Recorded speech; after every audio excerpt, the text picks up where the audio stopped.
Hello everyone and welcome to this week's episode of Whether or Not. We have an action-packed show for you today. We'll have Nature in the News stories talking about the record-breaking cold in Montana as well as the flooding threat that New Brunswick is facing.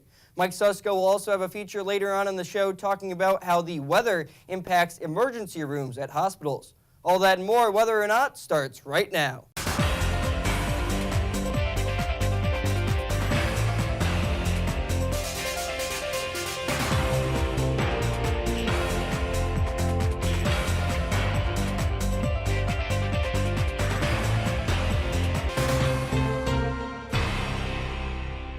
Hello everyone and welcome to this week's episode of Whether or Not. I'm your host, Jacob Morse. And I'm your forecaster, Matt Hoenig. So it's been very warm over the past couple of days. I've been enjoying it, not having to wear a thick jacket outside and not having to break out the winter jacket. But is that going to continue into the weekend, Matt? Yeah, Jacob, I've also enjoyed the warm weather over the past couple of days. Unfortunately, this is what we're calling fool's spring the past couple of days, and we'll be in more of a reality check come this weekend with closer to normal temperatures. All right, I'm sure you'll give us all the details that we need to know coming up in a little bit, but first, here's Nature in the News.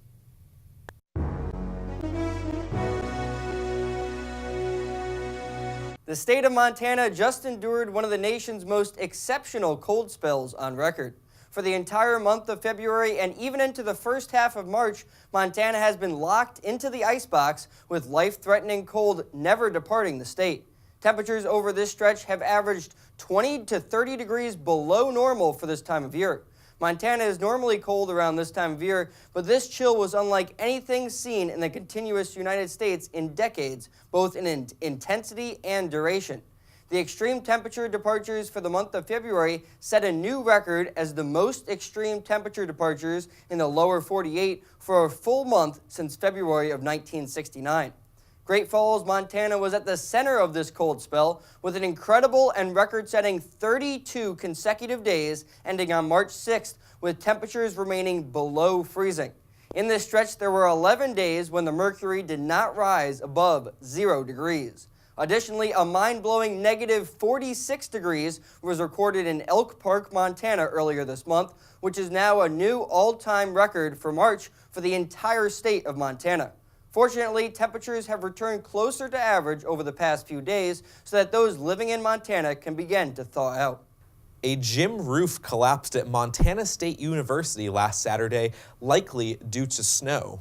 According to officials at Montana State University, this is the second roof collapse on campus just in the past week.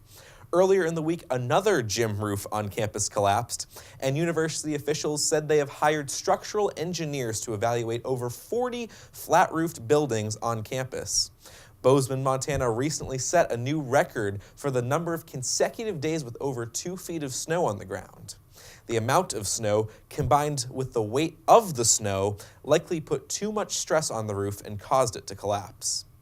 Last month, the National Oceanic and Atmospheric Administration, or NOAA, announced that El Nino had officially arrived, and NOAA now predicts that this El Nino will persist throughout the entirety of spring. One of the signature indicators of an El Nino pattern is warm sea surface temperatures in the Pacific Ocean near the equator. Currently, sea surface temperatures are 1 to 2 degrees Celsius warmer than normal in the equatorial Pacific. And El Nino can have impacts on the weather patterns that the United States experiences through teleconnections, which are connections in weather conditions across long distances. For instance, during El Nino events, the jet stream over the Pacific Ocean becomes less wavy and splits into a strengthening jet stream near the equator and a weaker jet stream towards the North Pole. This pattern change can have effects on global storm tracks, precipitation distributions, and even hurricane activity in the Atlantic Ocean. Typically, the stronger and extended Pacific jet stream due to an El Nino can lead to wetter weather in the southern tier of the United States. If the current El Nino lasts through the spring, this could mean a continuation of the wet weather for the southern U.S.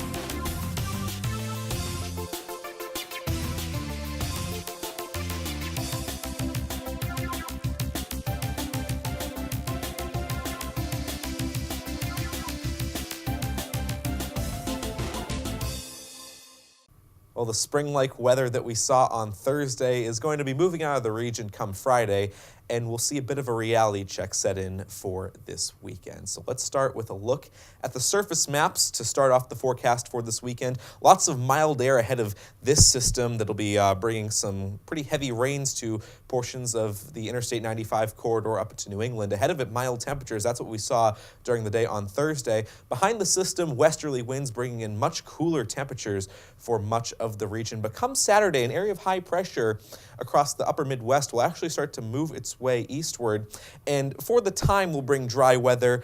We could see quite a bit of cloud cover as well. There could be a few snow showers up by Erie. That could just bring us some residual cloud cover during the day on Saturday. More in the way of sunshine come Sunday as this area of high pressure does start to move to the south and to the east, and that's what's going to really lock us in with some dry weather even to start the beginning of next week, and I'll talk more about that coming up in the extended forecast in just a little bit. So recapping the forecast, Friday will be our warmest day, and this high temperature, I should mention, will occur in the early afternoon hours, so it'll start off in the upper 50s, lower 60s, at least for the first part of the day. Then temperatures fall as we head throughout the evening hours, so heading out to lunch Friday will feel a lot different than any Friday evening plans. In fact, for your Friday evening, temperatures will fall back into the 40s, overnight eventually falling into the 30s. We'll see a mixture of moonlight and clouds for your Friday evening, and it will be breezy as well as that cooler air starts to rush in to central Pennsylvania.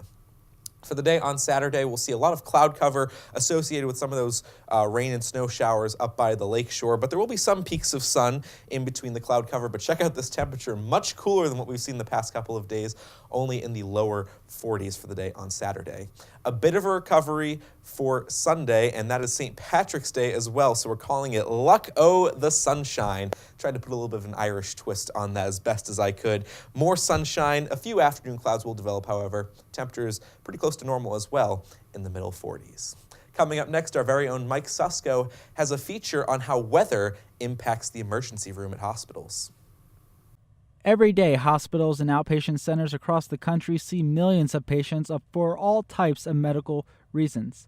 Whether it's a consultation or major medical procedure, there is no doubt that hospitals and other healthcare facilities are essential for saving lives. But what happens when significant weather impacts a region? How do hospitals prepare for severe weather? I sat down with Dr. Joseph Delacroix, an attending physician who practices general surgery at Capitol Health Regional Medical Center in Hopewell, New Jersey, to learn more about how weather impacts hospital operations. Weather prevents people from coming in. Weather makes some people try to come in harder than ever before. Weather makes it difficult for staff to be there. Weather makes the staff who are already there stay beyond. When bad weather strikes, weather response plans are put into place. The type of plan that is put into place, though, depends on the type of facility. Facilities that do stay open around the clock and have emergency contingency plans are acute care hospitals. So they must stay open. They must provide emergency services around the clock, especially if you're a designated specialty center. Capitol Health has designated neurosciences.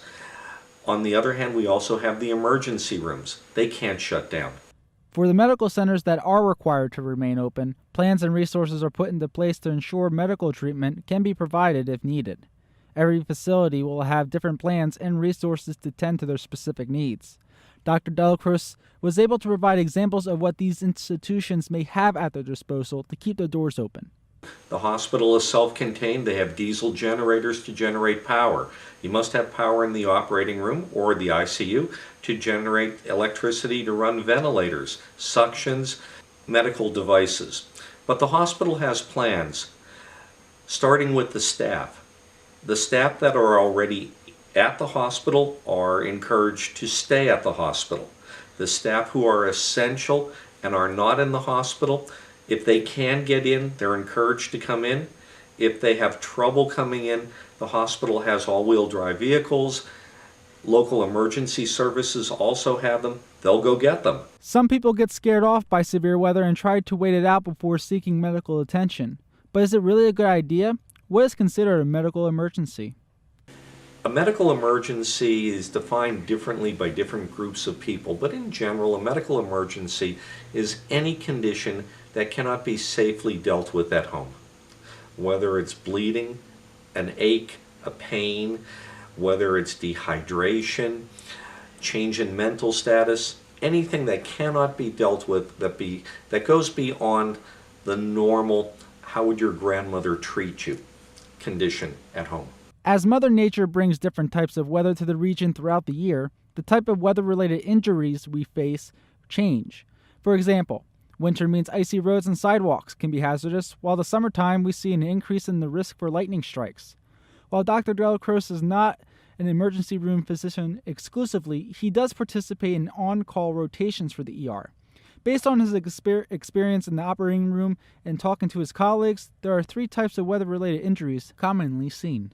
A fall with a hip fracture or a fall with a wrist fracture. It's going to be chest pain, or it's going to be nausea, vomiting, abdominal pains because somebody can't stay at home, they becoming dehydrated and they have to get to the hospital. But the most common injuries are going to be slips and falls. Since Pennsylvania and New Jersey are temperate climates, both states see their share of snow and ice in the winter. It's no surprise both play a role in the injuries seen in the ER. The ice storms are notorious. The orthopedic surgeons hate them. The cardiologists hate the heavy, wet snow because people insist on shoveling, and they shovel beyond their capacity and they develop chest pain, which, if you have significant coronary disease, can lead to a heart attack. People try to do silly things. They try to go to the grocery store and wipe out the bread, milk, and toilet paper aisles when they don't need to. The best advice for staying safe in severe weather is to be aware of your surroundings. If it is winter and you are shoveling snow, take breaks often and watch out for slick spots on the roadways and sidewalks. During the summer, watch the skies and be aware of the possibility of thunderstorms if you are outside. Stay vigilant, and you may save yourself a trip to the ER and a hefty medical bill. For Weather or Not, I'm Mike Susko.